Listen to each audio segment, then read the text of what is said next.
Hello viewers, welcome back to my channel. আশা করি সবাই ভালো আছেন, সুস্থ আছেন। প্রত্যেক দিনের মতো আজকে আমি একটা সুন্দর রেসিপি বানিয়ে দেখাবো, যেটা আপনাদের ভীষণ ভালো লাগবে। প্রথম থেকে শেষ পর্যন্ত দেখার অনুরোধ রইল, এবং দেখে যদি ভালো লাগে অবশ্যই চ্যানেলটাকে সাবস্ক্রাইব করে নেবেন এবং পাশে থাকা বেল আইকনটা প্রেস করে দেবেন। তাহলে এখন মূল রেসিপিতে আমি চলে যাই। এখন আমি খিচুড়ি বানাবো।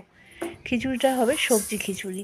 যেহেতু এখন শীত আছে, সবজি খিচুড়ি কিন্তু খাওয়া কিন্তু ভীষণই ভালো, আর কিন্তু এটা কিন্তু ভীষণ ভালোও লাগে এই সময়টা। আমি এখানে একটা বড় বাটির এক বাটি এখানে নিয়ে নিয়েছি হচ্ছে মুগের ডাল। এই ডালটাকে আমি খুব ভালো করে এটাকে ভেজে নেব, আর ডালটা অবশ্যই ভেজে নেব শুকনো খোলায়। এখানে কিন্তু কোনো রকম আমি তেল ব্যবহার করছি না, শুকনো কাঠখোলায় এটা ভেজে নিয়েছি। এটাকে আবার ধুয়ে নেব, খুব কচলিয়ে ধোবো না, মোটামুটিভাবে ধোবো। আবারও তেল দিয়েছি, দিয়ে গাজর দিয়েছি আর বিনস দিয়েছি, দুটোকে সুন্দর করে ভাজা করে নেব।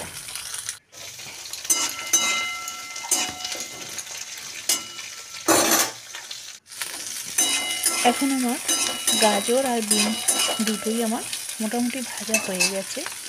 এর মধ্যে আমি দিয়ে দেব মটরশুঁটি।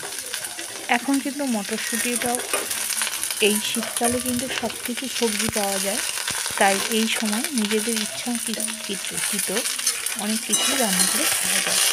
এখন আমি মটরশুঁটিটাও দিয়ে দিলাম। এটাকেও আমি 50% মতো ভেজে নেব।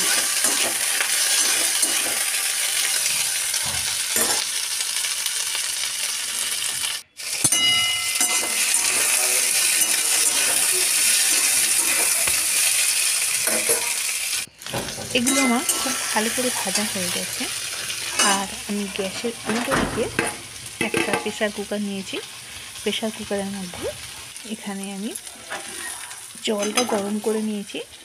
জলের মধ্যে আমি ডালটাকে ধুয়ে দিয়ে দিলাম, আর যে সবজিগুলো ভেজে নিয়েছি সেই সবজিগুলো দিয়ে দিলাম। একসাথে দিয়ে এটাকে কিছুক্ষণ আমি রান্না করতে থাকবো।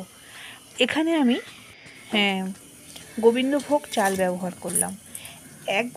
একটা বাটির এক বাটি আমি নিয়েছি গোবিন্দভোগ চাল।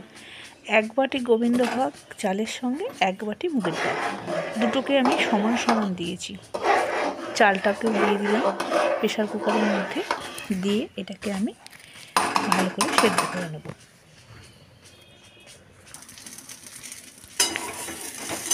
গ্যাসের আর একটা উনানে আমি বসিয়েছি বেগুন ভাজা। বেগুন ভাজা কিন্তু খিচুড়ির সঙ্গে ভীষণই ভালো লাগে, এবং এটা কিন্তু চিরযুগী হয়ে আসছে। খিচুড়ির সাথে আলু ভাজা বেগুন ভাজা খেতে ভীষণ ভালো লাগে, তাই সামান্য আলু ভাজাও ভেজে নিচ্ছি।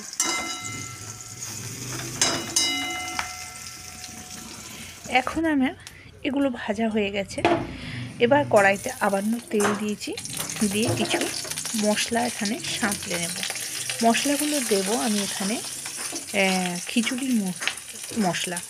এই মশলার মধ্যে দিয়েছি দুটো কাঁচা লঙ্কা আর আদা আর জিরে। আদা আর জিরে কাঁচা লঙ্কা খুব ভালো করে ভেজে নেব। নিয়ে এই যে এখানে খিচুড়িটা প্রায় সেদ্ধ হয়ে গেছে, এটা কিন্তু খুব সুন্দর একটা গন্ধ বেরিয়েছে এবং সুন্দরভাবে হয়ে গেছে।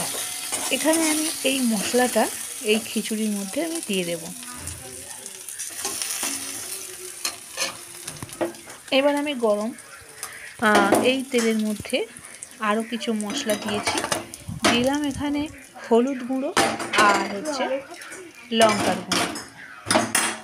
আর এখানে আমি যে মশলাটা দিলাম, মশলাটার মধ্যে ভাজা মশলাটার মধ্যে এই গুঁড়ো মশলাটাও দিয়ে দিলাম, দিয়ে একসাথে আমি খিচুড়ির মধ্যে নাড়াচাড়া করে নেব। আর অবশ্যই বন্ধুরা, খিচুড়ি কিন্তু একটু বেশ পাতলা পাতলা টাইপের, খেতে কিন্তু ভীষণ ভালো লাগে। তা এখন খুব ভালো করে এটা নাকি নাড়াচাড়া করে নেব। এখন এটা হয়ে গেছে, নামিয়ে নেব। একটু পাতলা টাইপের রাখতে হবে। আর এটা যেহেতু এটা মুগ ডালের খিচুড়ি, তাই এখানে হচ্ছে শেষে হচ্ছে চিনি দেব অবশ্যই, আর লবণটাও দিয়ে দিলাম ঠিক পরিমাণ মতো। তা এটাকে খুব ভালো করে আমি আরেকটু কুক করে নেব। খুব ভালো করে রান্না হয়ে গেছে। আর অবশ্যই কিন্তু এই শীতকালে এটা হচ্ছে চিনি দিলাম, আগেরটা লবণ দিয়েছিলাম।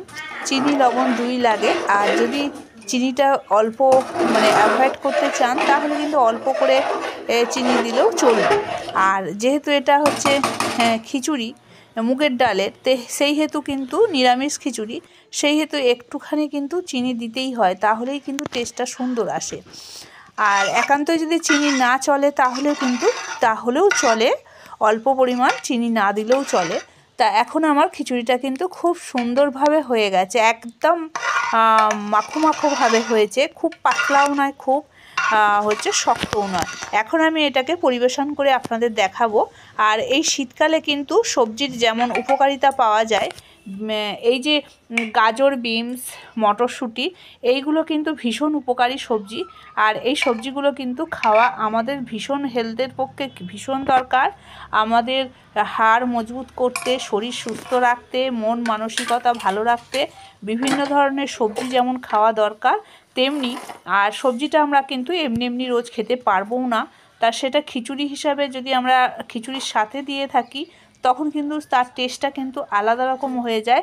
এবং বাচ্চা থেকে বড় কিন্তু এই নরম খিচুড়ি, সবজি দেওয়া খিচুড়ি কিন্তু সহজেই খেয়ে নিতে পারবে, কোনো রকম অসুবিধা হবে না।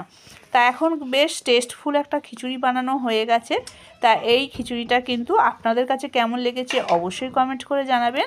আর ভালো লাগলে এই চ্যানেলটা অবশ্যই সাবস্ক্রাইব করে নেবেন, পাশে থাকা বেল আইকনটা প্রেস করে দেবেন, তাহলে প্রত্যেক দিন নতুন নতুন এইরকম ভিডিও আপনারা খুব সহজেই পেয়ে যাবেন। আর বন্ধুরা অনেক ভালো থাকবেন, সুস্থ থাকবেন। আবার নতুন কিছু নিয়ে আপনাদের সঙ্গে দেখা হচ্ছে, নতুন কিছু নিয়ে। আজকের মতো আমি বিদায় নেব। আর একদম গরম খিচুড়ি খেতে কিন্তু ভীষণ ভালো লাগছে। তা অবশ্যই আপনাদের কিন্তু যদি বাড়িতে বাচ্চা থাকে এইভাবে রান্না করে দেবেন, কিন্তু ভীষণ ভালোবাসবে। আমার বাচ্চাটা আপনারা অনেকেই দেখেছেন, তা ও মাঝে মধ্যেই কিন্তু আমার সাথে কিন্তু আপনাদের সঙ্গে দেখা হয়। তা ও কিন্তু এই খিচুড়ি কিন্তু খুব সহজেই খেয়ে নিল এবং খুব ভালো লেগেছে, এটাও বলেছে ভীষণ ভালো লাগে। আর বাচ্চাদের কিন্তু আমরা ছোট বাচ্চা, একদম যারা ছোট বাচ্চা, যারা ধরুন 6 মাসের বাচ্চা, 6 মাস পর থেকেই তো আমরা বাচ্চাকে কিন্তু পরিপুষ্টভাবে খিচুড়ি খাওয়াতে পারি, হালকা হালকা করে, একটু একটু করে।